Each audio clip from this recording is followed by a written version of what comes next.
Hey, what's going on, everybody? It is your boy DT. We got Kayla in the building. This is Command Time with Kayla and DT.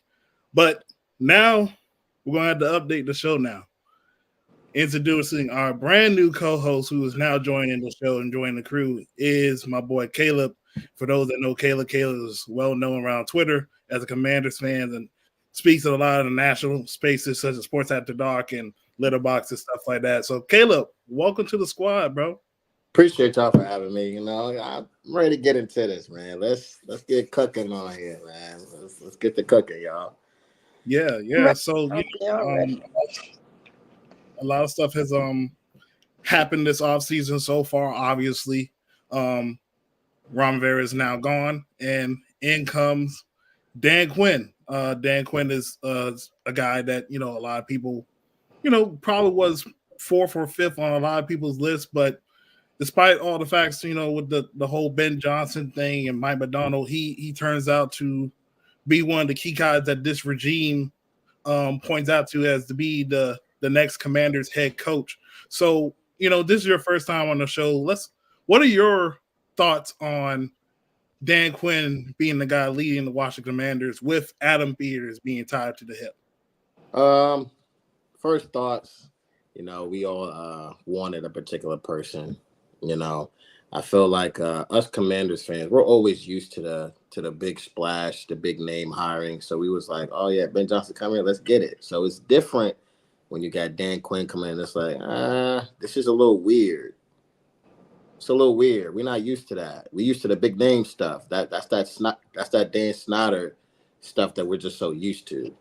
So when you get Dan Quinn, it's like, okay, I didn't like it. I'm like, oh God, man, I don't know. But then when you actually decompress, you think about it, you do your research. One, the defense is going to get better. No question. I mean, the defense better get better. We were last in the league. You can't get no worse. It better get better. It's not even a debate. The defense will get better. He's in a more stable environment. The right structure, GM, assistant GM, president, all that stuff. And all you got to do is do his job. You don't got to worry about picking players. You don't got to worry about just doing. He can just focus on the team itself. Whereas who we had here in Ron, he had to do everything, which wasn't the best ideal scenario. So, and like the more research I did, what Falcons fans told me, he's going to bring in the staff. And like we've seen already, staff is pretty damn good. It's pretty damn good. I'm not gonna lie. Pretty good. We're gonna talk about that later, but staff is pretty good, man. I'm very, very little optimistic, but learn my lesson from the past. Just sit back, relax, and enjoy the show. Let's see what happens. Trust the process. Mm-hmm. Yes, wise words right there. So let's go ahead and get to it. So with Dan Quinn being now the head coach, we know that he has a large surplus of experience in the National Football League, also in the college ranks. And so far, what we've seen, and it just finished today, it finalized today with the assistant special team coach. The coaching staff is now complete. Very, very impressive staff we have seen. Probably the best staff I have seen since probably, I don't want to say his name. We know Mike Shanahan crew. Despite we didn't know the potential that crew had, but looking at those names, we see they're all head coaches, and you see a lot of guys with head coaching experience, great resumes, a lot of experience coaching certain positions. Yes, most definitely. So let's talk about this. So Cliff Kingsbury is now the offensive coordinator for the Washington Commanders, who got pried away from the Las Vegas Raiders with a little bit of magic across somebody's forehead. So, Kayla, Cliff Kingsbury, well known for his days in college, Texas Tech, notable names such as Patrick Mahomes, David Webb, Baker Mayfield, Case Keenum, and Johnny Football. Quarterback whisperer, so haps. Comes to the NFL, put up decent numbers. Had Kyler Murray, but we know the slope of him as a head coach, they were kind of up and down. What are your thoughts, and you, Caleb, as well, about Cliff Kingsbury being the play caller instead of the head man in Washington? Yeah, so for me, I'm excited when we got Cliff because one, knowing we got Dan Quinn, who's a defensive guy, the one thing we needed to nail, two things for me was offensive line coach and offensive coordinator. We had to build that foundation there. And I was okay with Cliff in Arizona. Everybody's not a leader of men, and that's okay. And he's there to design plays and work around the evolving offenses in the NFL and in colleges and to develop quarterbacks. And that's what I want on my team. It doesn't matter if you failed as a head coach. Do what you do well and thrive at that. And I believe we needed somebody young in that group as well. So I think it'll work out in any direction we go in. But originally we got him, I was excited before his press conference. I was excited in the direction of the offense. Yeah, for me to piggyback off what Kayla said, my only thing that I want to see from Cliff is I have no issue with how the offense will be run. The history shows itself that his offense works. Now, the question is, what have you learned away from the game? Since you've been away from the NFL, what have you learned? Have you addressed your weaknesses? Have you grown as a play caller? Are you going to just adjust on the fly? I mean, he said that in the press conference, but Commanders fans, we're used to the words per se. We want to see action. So our coaches always say we're gonna do this, and that. It's like, okay, what's going on? So for me, my only thing is, can he adjust? Because people know what the NFL typically knows what he likes to run. However, now he has a plethora of people behind him. You got Anthony Lynn, who used to be offensive play caller. He's going to be a run game coordinator. He's going to insert probably some formations. That's like, okay, Cliff can say, okay, never did this before. Let's try this out. Same thing with Brian Johnson, even though his stint as an OC wasn't good per se with Philly. I mean, they still scored points, but it wasn't to the aspect of what we known Philly to be when they went on that Super Bowl run. So just me, how is he going to adapt to what these coaches are telling him? Can he grow? Can he, have some finesse throughout this season? In the 3 years he's going to be here. I'm glad they've got an OC that most likely I don't think will be a head coach again. So that was a wise move by them, in my opinion.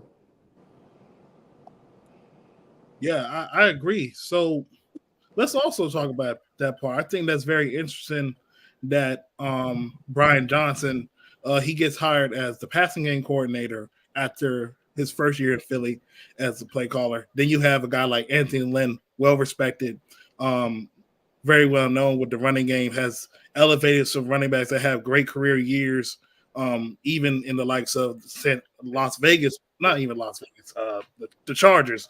So I'm thinking for Cliff, him having those two guys to take majority of the weight off of him, in a sense, to add some concepts, to marriage the run game and some passing game concepts NFL wise to his offense, for whoever the quarterback that's going to be, wherever it is, the top three guys that we've been talking about consistently on Twitter, or even a guy like Sam Howell who has experience in this offense in college with Phil Longo.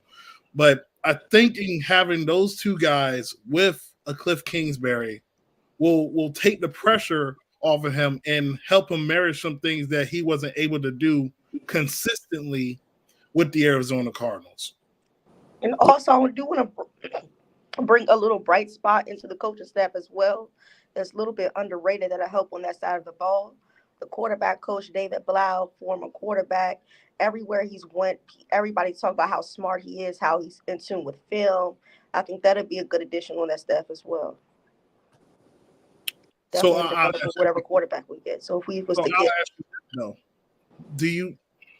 it's a lot of guys that have worked with quarterbacks, even a guy like Lynn. Do you think there are too many cooks in the kitchen? Because we seen with last year with the Panthers, Bryce Young, we thought they had a great staff on paper, but there was a lot of internal issues where it led multiple play calling resignations from between Thomas Brown and Frank White. Frank White gets fired. Thomas Brown gets it. He's the one catching the majority of the strays. and he has to go all the way back. And he was once before a up and rising offensive mind. And you looking at what's going on with Bryce Young in Carolina, some of that is on the personnel, but it also could be on the coaches. Do y'all think it might be too many cooks in this kitchen? So I've actually thought about this question. I think yes and no. To an extent, I think at first it will be a little bit of a conflict with the players, new team, all these coaches coming in. But I think over time, these are all professional coaches. Most of them had been experienced in the NFL. And one thing that they all talked about with our management is being collaborative. So I think with them being collaborative with each other, I don't think it's going to be as bad. Early on, I do think it may be a little bit of different ideas going around, but I think as the season goes on, I think it's going to be a good group of coaches to coach this team. They're not going to think about anything else but winning and trying to get the best product on the field collaboratively. I really think that's all up to Dan Quinn. He brought these people in here for a reason. So at the end of the day, he's the head coach. Whatever progress we have, whatever the result is, he's responsible for. So people are going to be looking at him. You're the head coach. Like I said, you've interviewed these guys. I said this in the space before. This team should have one message to every player. And don't give different players mixed signals, especially with the quarterback position. Everybody has to be on accord together. You have to be selfless a little bit. As a coaching staff, you got to be selfish. You got to understand the mission. I hope these coaches understand the mission here. That this team, they're trying to win. They're trying to win, and they got to do whatever it takes. If you got to take a back seat, so be it.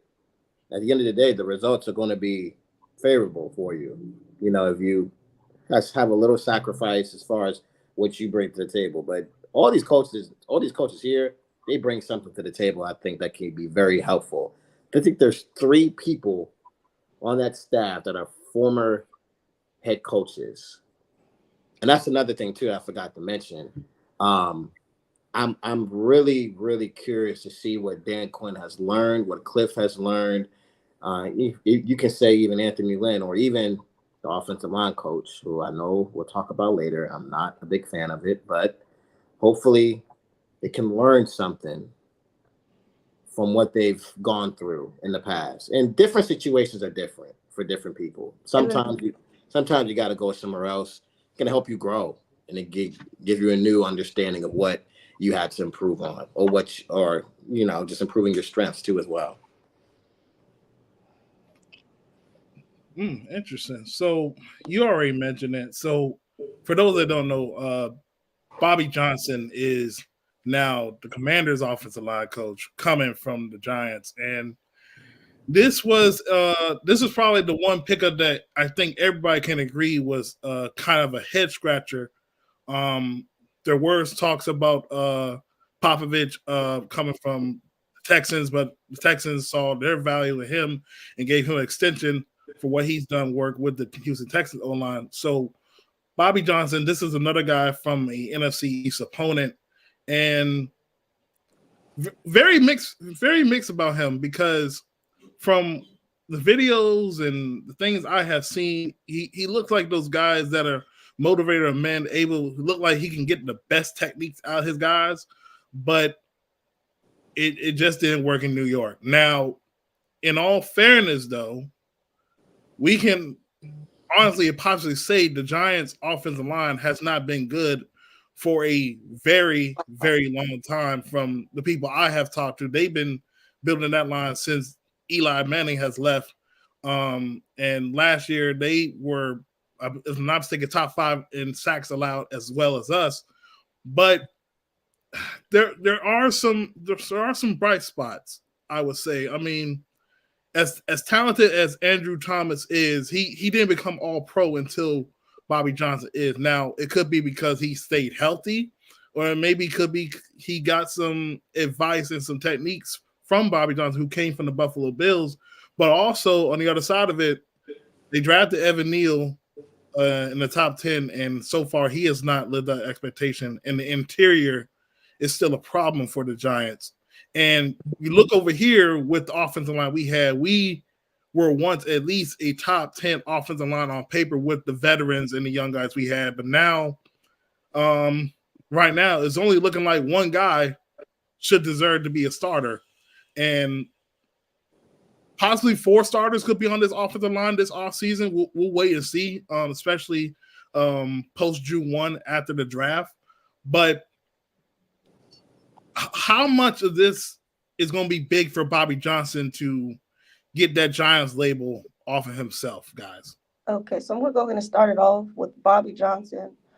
Wasn't my top pick. I was excited that they were looking to get a better offensive line coordinator, and the other team just paid him more.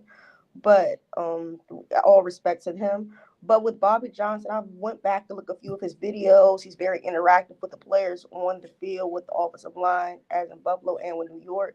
And he's not out there just yelling stuff for them to do. I know he did struggle with the Giants. And another thing I do want to point out is with this team, they noticed it probably wasn't the best candidate. So they did get an offensive line coach as well, an assistant offensive line coach as well to assist him in that. But to me, this is going to be one of the biggest points in this offseason because our offensive line has to get better. No ifs, ands, or buts.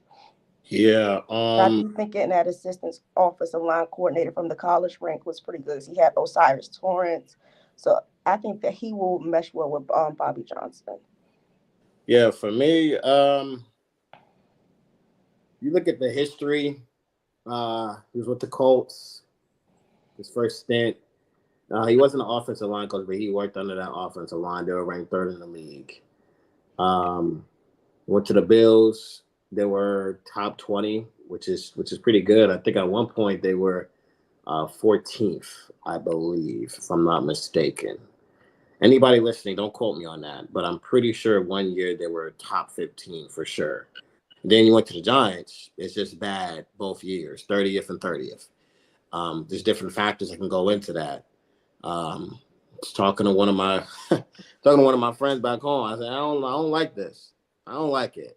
He said it doesn't bother me that much, only because, for one, the players that the Giants could draft on the line, they could be just mid or they could be bad.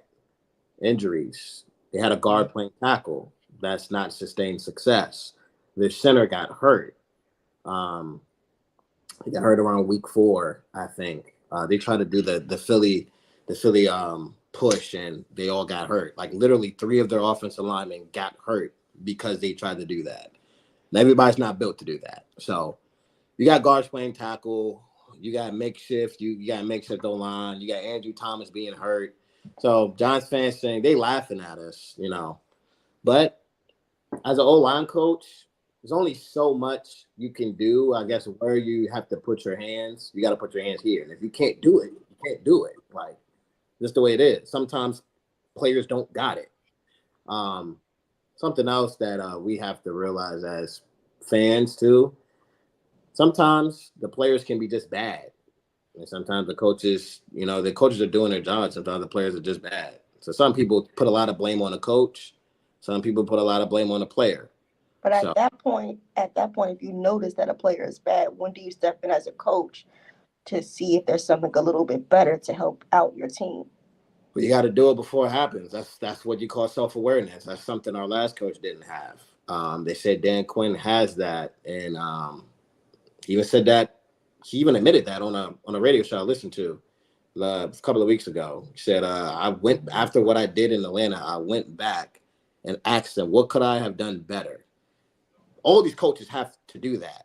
I'm praying they do. Everybody in that room has to understand this is what we have to do to get better. Everybody here has experience. A lot of people on this staff have won Super Bowls. They've won Super Bowls, literally. They've been a part of staffs that have won Super Bowls. So or has had sustained playoff success either. Yeah. So, you just got to get the right players, man. And it's not going to happen overnight. That's one thing I want this fan base to know. It's not going to happen overnight. It's definitely not going to happen overnight.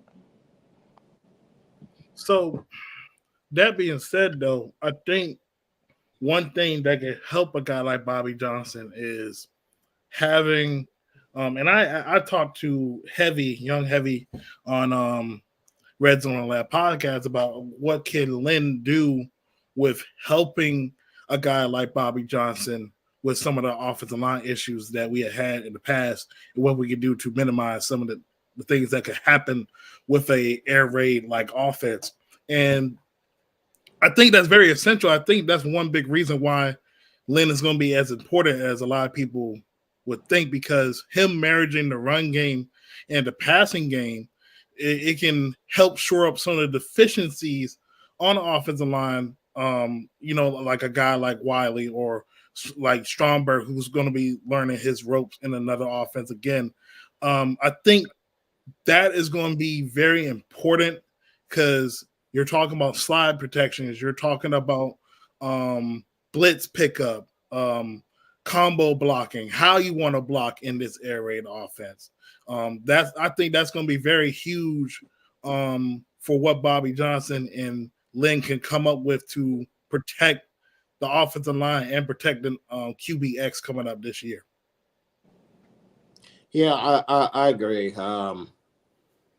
The running game, like I said, the running game can help a quarterback. The running game can help the offensive line. I mean, Cliff already said it in his press conference. People think he's just going to run the air raid. He's like, no, I'm not doing that. Dan Quinn said the same thing. Joe Wade said the same thing. You think you're going to play the Dallas defense? We're not. Like, trust me, no, that's not happening. So it's going to be interesting this year what they do. These coaches may do the complete opposite of what we think they're going to do. We damn sure thought that way with EB. We did, but that's a different story. But it's going to be interesting, man. I really want to see what these coaches have learned throughout their time away from the game. And I really want to see. And with that being said, how do you feel about what players do you think on offense can work in the air raid, in Cliff's new version of air raid run pass ratio? Terry, easily. You go and look at that Arizona offense, what they're going to, they're still going to run some of those plays for sure. Consistent go balls. Go ball. Maybe a slant every now and then. Go ball. RPOs. Terry exceeds in that. That's his game. We've literally talked about this on the app. He's one of the best contested receivers in the league. They're going to throw him go balls. You literally cannot press Terry. You can't press him. One of his most underrated features to his game is how strong he is at the point of the catch. He's a little bit of a body catcher. It's cool, but he still catch the ball. He's going to thrive in that. The only thing is, he's always been healthy, so I have no issues or concern that he'll miss a game. I think he's only missed 2 games in 4 years, so he's definitely an NFL Iron Man type of guy. I'm really curious to see what we do with Brian Robinson. I think Brian Robinson would thrive. And I would like to see them use Jahan in the slot. Yeah. That's the person I said I think is going to take it to beat league, because his versatility, his route running. If you look at some of the offenses that Cliff has had, now they might be a little bit more explosive yards at the catch, but Jahan, he can make that cushion because he's so good at the top of his routes. And we seen even his best game against Philadelphia, you saw what he can do when he's moved all over the place. And I think you're going to get that type of production consistently in this type of offense with the right quarterback. And so I think Terry and Jahan are going to have a surplus production from this offense. And we know about Curtis, but Curtis is NBA stuff. So either they bring Curtis back and he could be used a little bit better. I mean, he had the best year in EB's offense, but I still felt like he's not being used more. Like he's using the backfield a little bit. To add to that point, just look at the way he used Christian Kirk and how he used Rondell Moore. Go back and look and see what that offense did under them. I think Jahan will have that type of – he's going to get those type of routes. But Brian Robinson damn sure will. He will damn sure thrive. You're running spread. The box is going to be weak. And one thing about Cliff, he likes to pass, but he will run the ball if he has to, and especially in the red zone. And what we've seen from Brian Robinson this year, he's probably going to improve on it as well. He has been able to catch balls out of the backfield. There's one game he pretty much went off just by catching balls out of the backfield. Yeah. He, especially in the red zone, he's going to get those touches, and I would be really curious to see in the red zone. They may go shotgun. They may do 3 wide receiver sets. Say, okay, you want to have a light box? Bet. Let's do it. Run the ball. And Brian Robinson will break some tackles. He will do that. He's going to get a lot of. He may see Rodriguez developing. Yeah, that too. I will like him too. But Brian Robinson may have double-digit touchdowns next year. Way too early. Perry's best touchdown season. Yeah, way too early prediction. Yeah, Brian Robinson may have 10+ tutties. He may. I'm not going to say the number, but I do think it may be Terry's best touchdown season. I would like that too. We already get into the predictions and stuff, but I said too early. I said too early. Don't quote me. Whoever listening, don't quote me. Numbers, but I feel like it may be. I do think the numbers will be better. You can only go up from what we had last year, and from the past 2 years, not just last year. The past 2 years, but also I just think the coaches, the coaches that you have, they're going to put these guys in the best position to make plays. No more of being, at least to my knowledge, I don't think we're going to be as anemic, but I still think we're going to still have a long way to get some of the pieces that we need. But I think it's going to be way better because they're going to identify their strengths, their weaknesses, what they can do, what they can't do, and they're going to use their skill sets to their best advantages against opposing teams. So that's enough for the offense. Let's go ahead and talk about the defense, though, because that's going to be, as much as we talk about Cliff Kingsbury in this offense and the number 2 pick, Joe Witt Jr. One more thing before we move past the offense.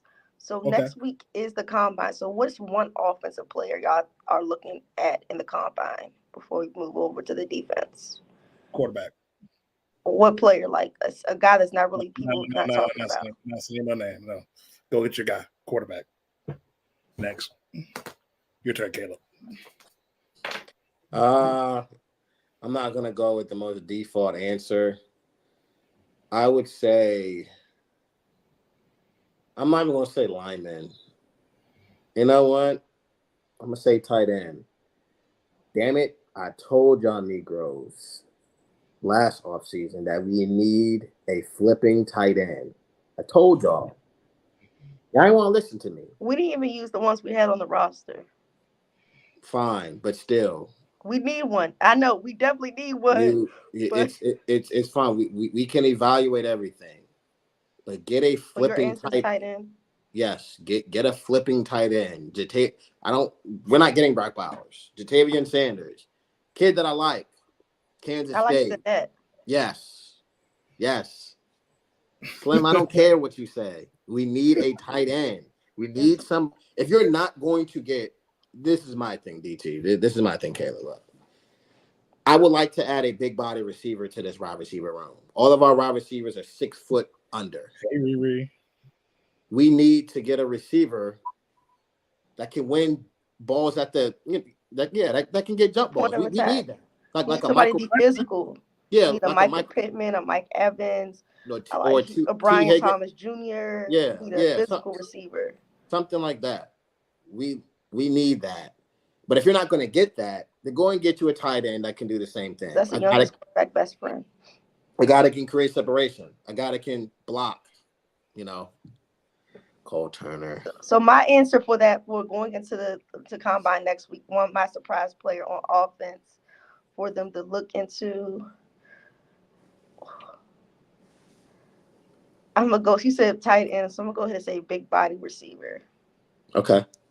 You got Adonai Mitchell, 6'4".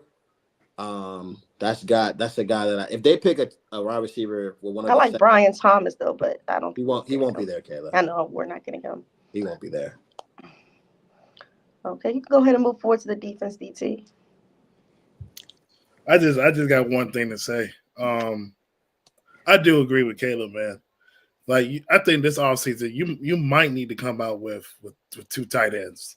I'm thinking of Noah Fant. I think he's incredibly been underutilized with his skill set. I'm not saying he has to be like his counterparts, Jordan Kittle and them, but I think he can be productive in this offense, and then you get a running mate with him.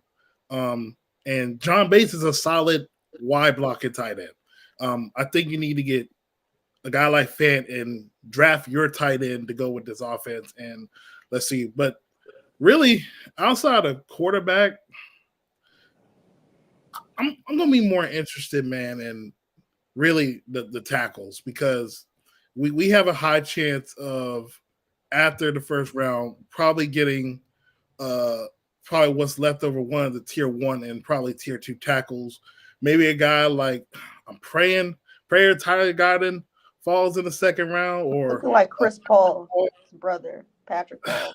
I gotta see more. I gotta see more of Patrick. Me too. I think he's okay, but there are some things that he kind of does the same thing like his brother that kind of concerns me. But it's a solid offensive line class, and there's no way in the world you can't fix this O-line in definitely 1 year. You can go late in the draft and pick up some studs too in the offensive line that got from Howard. HBCU Bowl had a few products yesterday as well. There's definitely some depth on the offensive line in this draft. But you can go ahead and go forward with the defense. Yeah, so Joe Witt Jr. is now going to get his opportunity as first-time defensive coordinator for the Washington Commanders. You listen to his speech, listen to his first press conference. Guy was just spitting out the right information for us, and really, really excited, because this is a person that you would think he doesn't know a lot about the players, but he identified a couple of players like a Forbes and Quan Martin. Obviously, you know, they do the draft process just like any team. But I'm being completely honest, this defense, it does have some holes in some spots, and majority of that is mainly the depth and a couple key starters that can make this one of those defenses that we watch, like the 49ers and Kansas City. But I just think it's coaching, man. And I think the biggest indictment was when you see a Hall of Famer like Darryl Green saying that Emmanuel Forbes is not getting the help that he needs. And he's literally screaming to himself, you give me 10 to 15 minutes and I can help him. And I think with Joe Witt, his background with the defensive backs, Jason Simmons' background with defensive backs, this secondary has been probably one of the biggest problems, not only in the Ron Rivera era, but just entirety for a while, because of miscommunication and not be able to make plays when you're supposed to make plays. I think they're going to get a huge boost, man. I think the young guys we have, like Forbes, Quan Martin, Derek Forrest, you know, they are going to strive with those guys being close to them and coaching them up. Now, I will say, from what I have heard about him, he basically EB, but on defense. So I want to hear people going to complain, because you guys were the worst defense in the league last year. And as much as people give EB slack, dude was all about accountability, and that's something we ain't had. And I know this is new NFL, but we ain't been winning. We haven't won anything. So I got to hold somebody accountable. Yeah, so for me with Witt, originally, I wasn't excited when we picked him up because I really wasn't in tune on what he really has done. But after the research that I did with him, I was all in on, let's get Al Harris, let's get Al Harris, let's get Al Harris. just a big name, big flashy name. But after looking into it, after he was with the Packers, that secondary ended up having about 132 interceptions. He didn't have a few Pro Bowlers like Sam Shield, Trayvon Williams. He just worked with Jair Alexander. He's worked with Blandon Dallas. He's worked with Trayvon Diggs. Just looking at his resume and then just hearing him, like it's like he owns the room. It's a difference. It was like a different. I was excited with EB's presser, but it was a difference when Witt had his presser. Like I don't know what it was, but just a difference. He talking about he just wants to win. He just it's not about. It's just football. He's just a guy that loves family, football, and God. That's like that. That's just perfect for a team being accountable. He just wanted his chance. You never these are sometimes these are hidden gems in the NFL that gets passed over on a lot of times just because they don't get that opportunity. So now you got it. Let's see what you can do with it. He had a few little quotes in there talking about ball is life. If it's pretty much like air. That's what I want every corner to think when they wake up, when they see like ball is life. Go get it. You see you trying to get an interception, go get it. If you see just go get it, be aggressive. We haven't had an aggressive defense in a while. So I'm ready to see that aggression.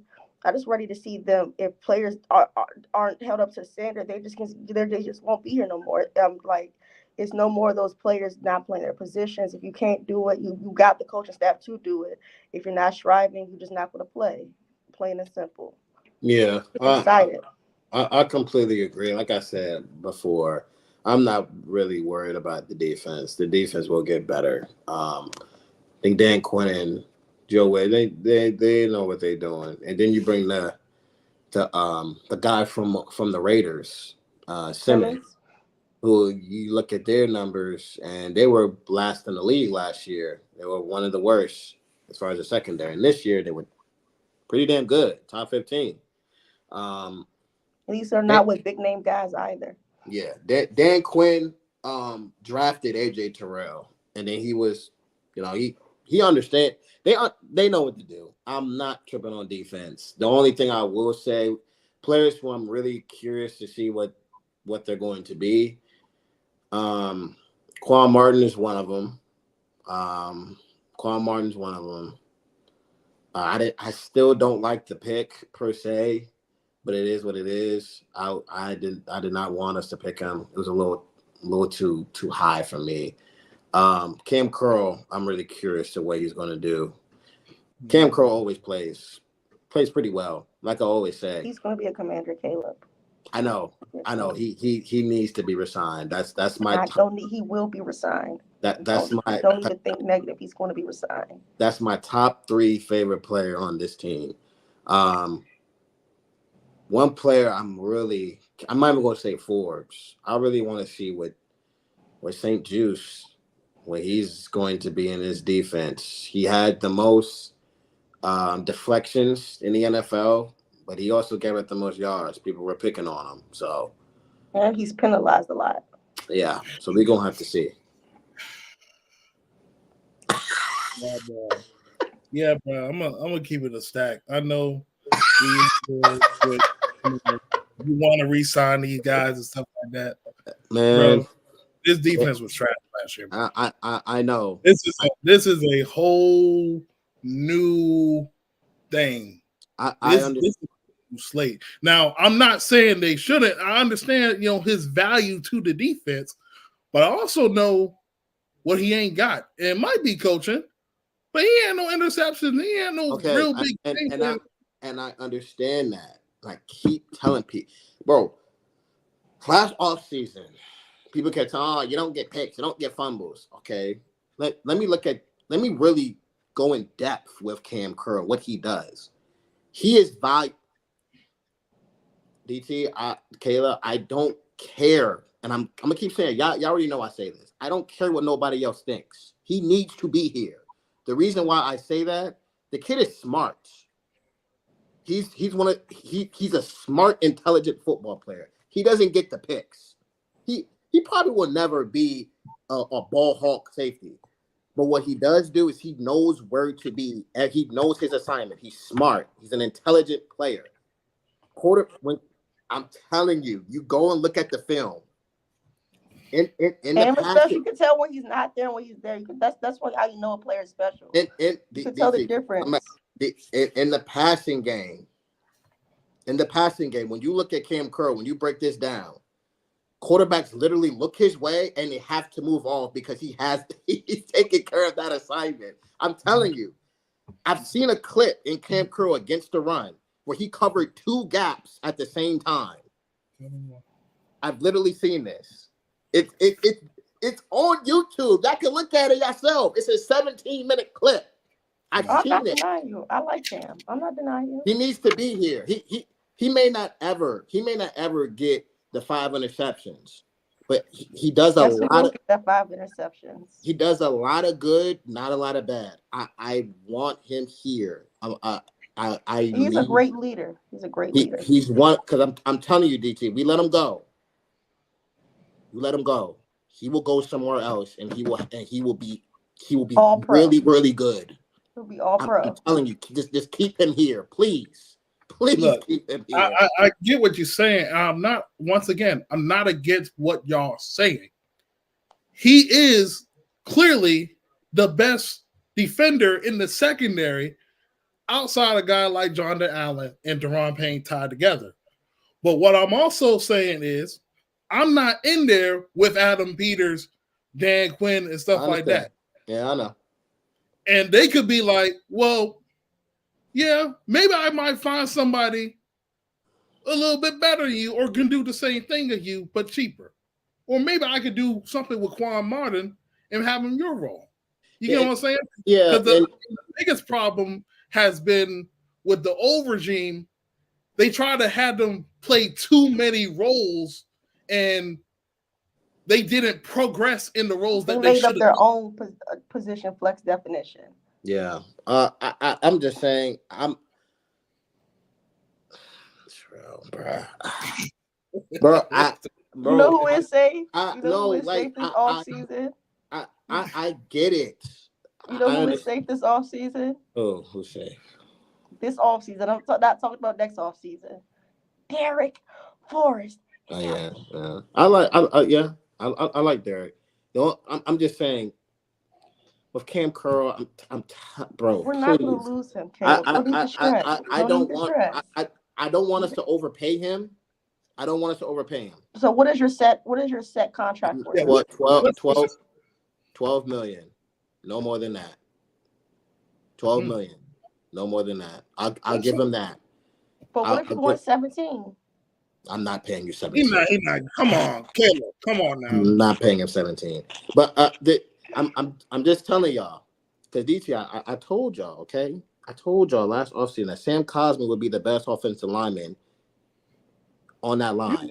Yeah. And he was. And I'm telling you, if you keep Cam Curl, keep him. Please keep him. And if we let him go, we let him go. Cool. It is what it is. Ain't nothing I can do. But Cam Curl those are one of those guys that you keep here. He's one of those guys. He's going to be a communicator on that defense. He's a smart player. He can pick up concepts pretty quickly. He can. I have no issue with that. Because he will go somewhere else and he will be really good.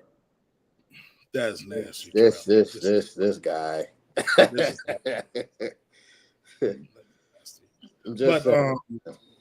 Yeah. So look, they should sign Cam Curl, but I'm gonna let them decide what they're gonna do because I'm not in the front offices. He's valuable to the defense. He's a vet. I think he will finally reach that Pro Bowl / maybe All Pro status with a more aggressive defense, not a defense that gets dictated every single week by not only All Pro and elite quarterbacks, but backup quarterbacks, and let him make plays. So, talking about this defense, what is one player? I know people say Cam Curl, but excluding Cam Curl, who else you think could take a big leap in this defense? Jamin Davis. Jamin? Yes. One, I think his career has been up and down. I do think it was a stretch picking him when we picked him, but I don't believe he was played. Like each year, he's been played somewhere else. Like he's given a green dot. He's like taking it away. practice. Like he hasn't been like him. Like he needs to be physical. He needs to attack the quarterback. Let him get to the quarterback, get more sacks. Let him be more free on the line. And I think with Dan Quinn, I think he gonna use Jamin the right way. Especially if we pair another linebacker beside him. I think Jamin can really eat, honestly. I just think he's been another product of bad coaching that we have had. Yeah, Jamin. I tell y'all the same thing. To me, he's a poor man's Devin White. If y'all know what Devin White's game is in Tampa Bay, yeah, that's what I think he'll be. The blitz package guy, use him off the edge, do some stunts with him. I do not want him in coverage. No. Maybe around the flats.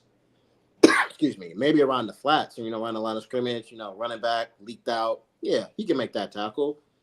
But use him around the line, blitz him, do more creative things with him. The guy has physical speed. When they drafted him, it's like he was raw. He was literally a raw prospect. That's literally what he was. He only played 17 games? Yep, it was around the COVID time, the COVID year. Yeah, he only played 17 games in his college career. The kid's raw. Like, he was still a reach, but it is what it is. You got to work with what you got. So, like I said, Quan Martin, that's my guy. Dude can hit. Like when Witt said, "Yeah, we're gonna be hit, be violent," I immediately thought of Cam Curl and I thought of Quan Martin immediately, and Derek Forrest, because that young man can hit. That young man can hit. You saw that Jaguars game when he knocked Trevor Etienne back. Yeah, that young man can hit. Back healthy. I'm so excited. But what about you, DT? I'm gonna go and be a little bit different. I don't know if he's gonna be he probably the de facto starter until they address the edge position. But I think KJ Henry will probably benefit a little bit. Now, I get it, but the reason I say that is Henry played in a very aggressive scheme at Clemson with being moved around and stuff. He has the power that can get to the edge. I saw some flashes. Now, I think with the D-line coaches this year, I think they will try to address some of the things that he kind of struggled with last camp, especially with his hands. I think he'll be a good rotational piece. I still think they're going to try to spend big on an edge rusher. Maybe a guy like Josh Allen, they able to pry his hands, or maybe get a guy like Dorrance Armstrong from Dallas who knows the scheme already. But I think that's a guy that I think will not a crazy boost, but I think he's going to have a lot of reps this year. I want us to bring in Bryce Huff if we can't get Josh. Yeah, we can. People talk about KJ Henry, DT. I get it. How do y'all feel about Andre Jones since y'all brought up KJ Henry? I don't know what those guys can be. I mean, we may see something we haven't seen before, but I'm not starting like you said, DT. They're rotational guys to me. They're guys that replace the Casey Hills, to replace the Jameis. Yeah. Yes, please, for the love of God, yes. You need a full-time edge on both sides. Whether you draft one, pick one in free agency. Do one of those. I'll probably draft the edge in this draft too. I think they're going to do both. Yeah, I get Brian Burns, Bryce Huff, get one of those guys. Whatever you get is what you get.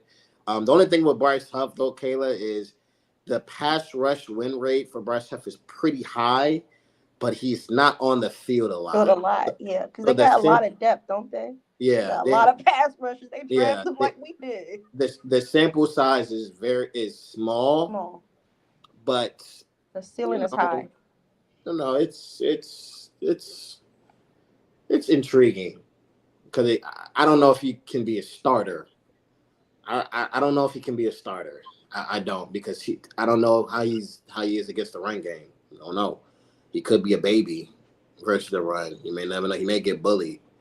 You don't want a guy like that. which Brian Burns really isn't that much of a run stopper either. He's more of a pure pass rusher who will get you 10 plus sacks a season.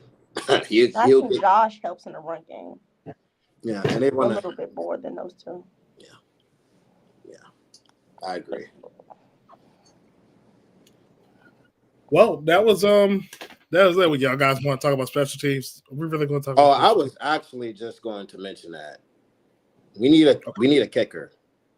We need a punt returner as well. We need a kicker. Joey Sly is cool. He's not that guy. Joey Sly's cool. That little thing he did in the preseason, that shit cool, but he is not that guy. We need a kicker. And you know who I want? I want the kid from Alabama. You don't want Destroyer? I want the kid from Alabama. Get him in the 7th round. I want Destroyer from XFL. So yeah, I could have sworn you guys were going to say long snapper. You said long snapper. I was my PDF. Long snapper ain't. You can find that at free agency, honestly. We got one now. Just keep the dude we just signed after Cheeseman. Just keep the guy. Worst pick ever, bro. Could have got a guard. I don't know what made them switch his technique. Like, what made him want to switch? Because he was doing just fine. He was doing just fine. Yeah, he was pretty trash. He wasn't like trash. He was just to fine. Say a long snapper is trash, we should not be talking about how bad a long snapper is. That's how bad the season was, bro. That's how bad our coaching staff, scouting department was. That's how playing bad the it Oh boy, Jesus! But these are some things to look forward to in the next episode. We're going to dive a little bit deeper into the combine, and we also want to look a little bit deeper into the coaching staff that we have acquired under Dan Quinn. And let everybody know where you guys can be followed. You can follow me on Twitter, kpal0922. And don't ever forget, it's never Eagles time. Never Cowboys time. Never the Giants time, but it's always Command time. Go ahead, TT. It was the Cowboys time last year. I'm just saying we got cut. But you guys can follow me at D Cleveland Jr. as my personal Twitter page. We do be in spaces Monday through Friday. I be in the later spaces because of my job. I deal with kids and casuals every day. So host of the Ins and Out Deep podcast. Also on Owning the Huddle and Enter the Lab podcast. Going to have some guests coming in the next couple of weeks because this offseason is about to be crazy for this team. A lot of talks about free agency pickups, quarterbacks talk, and what could potentially be a huge offseason for the Washington Commanders. All right. You can follow me, Caleb. My little thing, my little handle underneath my name. You can just follow me there. What if there's a deaf person blind person watching? Blind person, so CXLEBJXSTIN. Just follow me there, and I talk about everything, sports, just different stuff. Miscellaneous person. You can talk to me about anything. It don't even matter. Yeah, but we're gonna be back, y'all. Talk about we always here. We always here. Combine start the 26th. Let's go, man. We are going to be back next week to give you more news on Command Time with Kayla, DT, and now Caleb. Be safe, y'all. Be safe.